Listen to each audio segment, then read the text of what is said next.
Mina olen Andre ja mulle meeldib väga matkata. Meeldib lausa nii palju, et eelnevalt rajatud RMK matkateed on mul otsast lõpuni ühe korraga läbi käidud. Kuid see kolmas tee, mis nüüd äsja sel aastal avati, on veel käimata. Miks Ida-Virumaalt? Aga sellepärast, et ma tahaks hea meelega kummutada mõned totrad arvamused, mis Ida-Virumaa kohta käivad. Näiteks, et see on segipöörduselt ühermaa, kus Aheraina mägede vahel üksikud narkomandi ringi kulguvad. See pole üldse see. Vastupidi, see on väga äge piirkond, väga vaheldusrikka loodusega, hästi metsikute ürgsete metsadega ning väga kihvtide inimestega.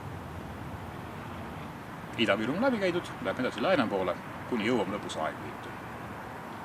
Ütlen ausalt, see matk saab olema raske, näeme vette vilet, aga see-eest leiame sealt sõbrad kogu eluks.